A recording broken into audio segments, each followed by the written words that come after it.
René Guénon, L'homme et son devenir selon le Vedanta. Chapitre 22. La délivrance finale.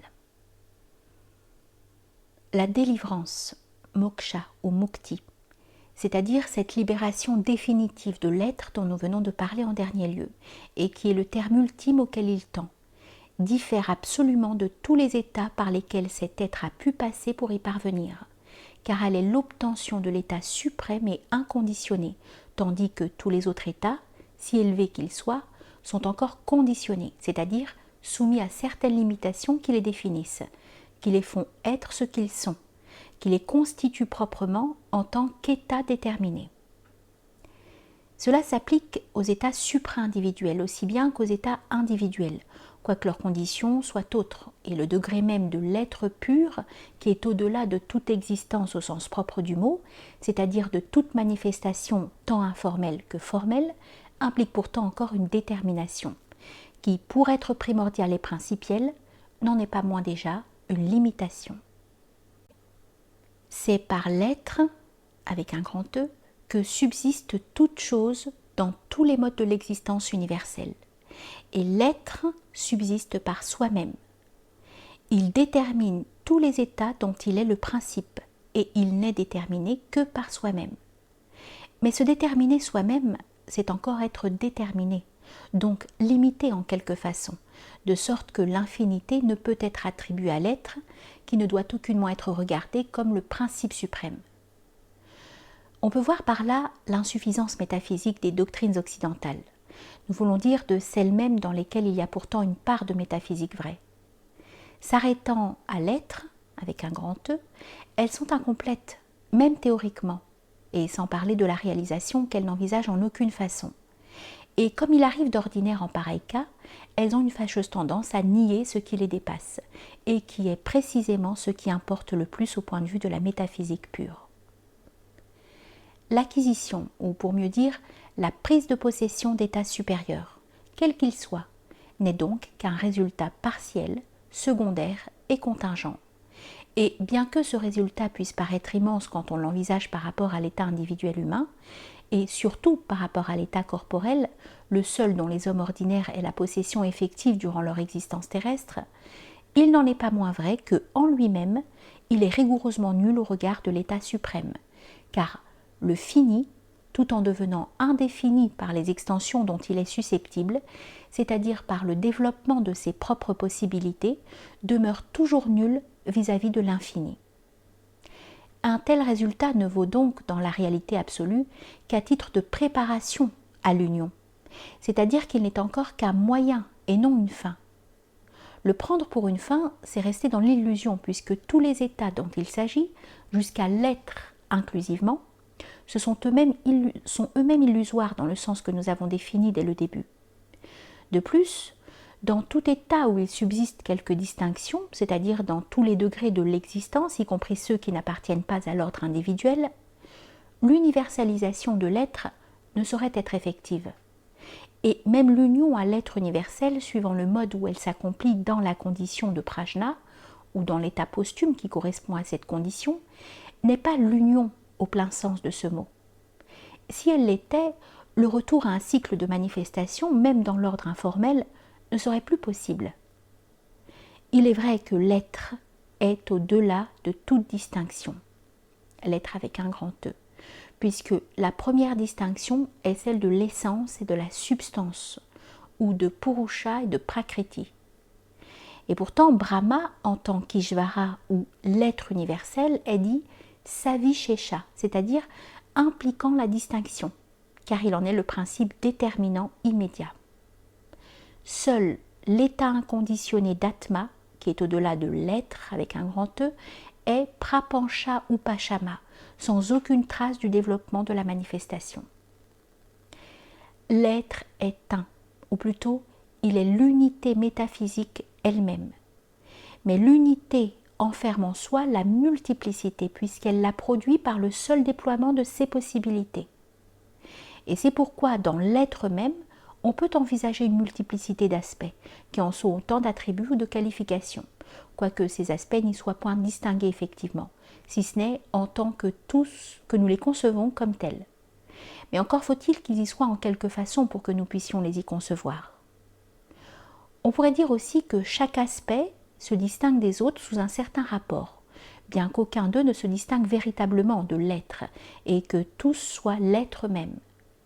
Il y a donc là une sorte de distinction principielle, qui n'est pas une distinction au sens où ce mot s'applique dans l'ordre de la manifestation, mais qui en est la transposition analogique. Dans la manifestation, la distinction implique une séparation. Celle-ci d'ailleurs n'a rien de positif en réalité, car elle n'est qu'un mode de limitation. L'être pur, par contre, est au-delà de la séparativité. Ainsi, ce qui est au degré de l'être pur est non distingué si l'on prend la distinction Vishesha au sens où la comportent les états manifestés. Et pourtant, en un autre sens, il y a là encore quelque chose de distingué, Vishishta. Dans l'être, tous les êtres, nous entendons par là leur personnalité, sont un, sans être confondus, et distincts sans être séparés. Au-delà de l'être, on ne peut plus parler de distinction, même principielle, bien qu'on ne puisse pas davantage dire qu'il y a confusion. On est au-delà de la multiplicité, mais aussi au-delà de l'unité. Dans l'absolue transcendance de cet état suprême, aucun de ces termes ne peut plus s'appliquer, même par transposition analogique. Et c'est pourquoi l'on doit avoir recours à un terme de forme négative, celui de non-dualité, Advaita, suivant ce que nous avons expliqué précédemment. Le mot même d'union est sans doute imparfait puisqu'il évoque l'idée d'unité, mais nous sommes cependant obligés de le conserver pour traduire le terme yoga, parce que nous n'en avons point d'autre à notre disposition dans les langues occidentales. La délivrance, avec les facultés et les pouvoirs qu'elle implique en quelque sorte par surcroît, et parce que tous les états, avec toutes les possibilités, se trouvent nécessairement compris dans l'absolue totalisation de l'être, avec un petit e, mais qui, nous le répétons, ne doivent être regardés que comme des résultats accessoires et même accidentels, et nullement comme constituant une finalité par eux-mêmes, la délivrance, disons-nous, peut être obtenue par le yogi, ou plutôt par celui qui devient tel en raison de cette obtention, à l'aide des observances indiquées dans le Yoga Chatra de Patanjali. Elle peut aussi être facilitée par la pratique de certains rites, ainsi que de divers modes particuliers de méditation, Ardhavidya ou Dharavidya. Mais bien entendu, tous ces moyens ne sont que préparatoires et n'ont à vrai dire rien d'essentiel, car l'homme peut acquérir la vraie connaissance divine même sans observer les rites prescrits, pour chacune des différentes catégories humaines, en conformité avec leurs caractères respectifs, et notamment pour les divers ashramas ou périodes régulières de la vie. Et l'on trouve en effet dans le Veda beaucoup d'exemples de personnes qui ont négligé d'accomplir de tels rites, dont le même Veda compare le rôle à celui d'un cheval de selle qui aide un homme à arriver plus aisément et plus rapidement à son but, mais sans lequel il peut néanmoins y parvenir, ou qui ont été empêchés de le faire et qui cependant, à cause de leur attention perpétuellement concentrée et fixée sur le suprême Brahma, ce qui constitue la seule préparation réellement indispensable, ont acquis la vraie connaissance qui le concerne, et qui pour cette raison est également appelée suprême. La délivrance n'est donc effective qu'autant qu'elle implique essentiellement la parfaite connaissance de Brahma. Et inversement, cette connaissance, pour être parfaite, suppose nécessairement la réalisation de ce que nous avons déjà appelé l'identité suprême. Ainsi, la délivrance et la connaissance totale et absolue ne sont véritablement qu'une seule et même chose. Si l'on dit que la connaissance est le moyen de la délivrance, il faut ajouter ici le moyen et que la fin sont inséparables. La connaissance portant son fruit en elle-même, contrairement à ce qui a lieu pour l'action. Et d'ailleurs, dans ce domaine, une distinction comme celle de moyen et de fin ne peut plus être qu'une simple façon de parler, sans doute inévitable lorsqu'on veut exprimer ces choses en langage humain, dans la mesure où elles sont inexprimables. Si donc la délivrance est regardée comme une conséquence de la connaissance, il faut préciser qu'elle en est une conséquence rigoureusement immédiate. C'est ce qu'indique très nettement Shankaracharya. Ouvrez les guillemets. il n'y a aucun autre moyen d'obtenir la délivrance complète et finale que la connaissance. Seule celle-ci détache les liens des passions et de toutes les autres contingences auxquelles est soumis l'être individuel.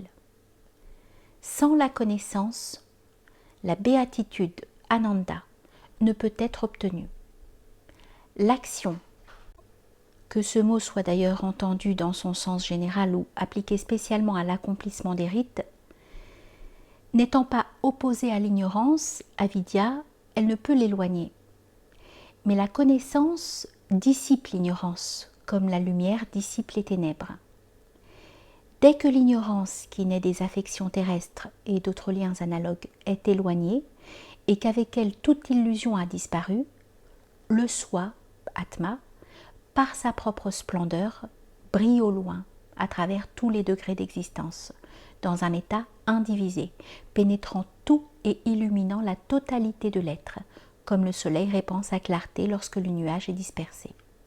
Fermez les guillemets. Un des points les plus importants est celui-ci. L'action, quelle qu'elle soit, ne peut aucunement libérer de l'action.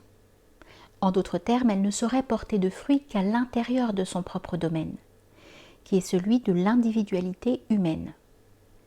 Ainsi, ce n'est pas par l'action qu'il est possible de dépasser l'individualité, envisagée d'ailleurs ici dans son extension intégrale, car nous ne prétendons nullement que les conséquences de l'action se limitent à la seule modalité corporelle. On peut appliquer à cet égard ce que nous avons dit précédemment à propos de la vie, qui est effectivement inséparable de l'action. De là, il résulte immédiatement que le salut, au sens religieux où les Occidentaux entendent ce mot, étant le fruit de certaines actions, ne peut être assimilé à la délivrance. Et il est d'autant plus nécessaire de le déclarer expressément et d'y insister que la confusion entre l'un et l'autre est constamment soumise par les orientalistes. Le salut est proprement l'obtention du Brahma-loka. Et nous préciserons même que par le Brahma-loka, il faut entendre ici exclusivement le séjour de Hiranyagarbha, puisque tout aspect plus élevé du non suprême dépasse les possibilités individuelles. Ceci s'accorde parfaitement avec la conception occidentale de l'immortalité, qui n'est qu'une prolongation indéfinie de la vie individuelle, transposée dans l'ordre subtil et s'étendant jusqu'au pralaya. Et tout cela, comme nous l'avons déjà expliqué, ne représente qu'une étape dans le processus de Kramamukti. Encore la possibilité de retour à un état de manifestation, d'ailleurs supra-individuel, n'est-elle pas définitivement écartée pour l'être qui n'a pas franchi ce degré? Pour aller plus loin et pour s'affranchir entièrement des conditions de vie et de durée qui sont inhérentes à l'individualité, il n'est pas d'autre voie que celle de la connaissance, soit non suprême, et conduisant à Ishvara, soit suprême, et donnant immédiatement la délivrance.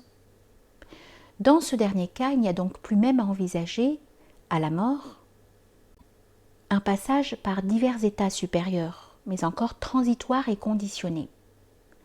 Ouvrez les guillemets. Le soi, Atma, puisque dès lors il ne peut plus être question de Jivatma, toute distinction et toute séparativité ayant disparu. De celui qui est arrivé à la perfection de la connaissance divine, Brahmavidya, et qui a par conséquent obtenu la délivrance finale, monte, en quittant sa forme corporelle et sans passer par des états intermédiaires, à la suprême lumière spirituelle qui est Brahma, et s'identifie avec lui d'une manière conforme et indivisée comme l'eau pure, se mêlant au lac limpide sans toutefois s'y perdre aucunement, devient en tout conforme à lui. Fermez les guillemets. Citation de Brahma Sutras.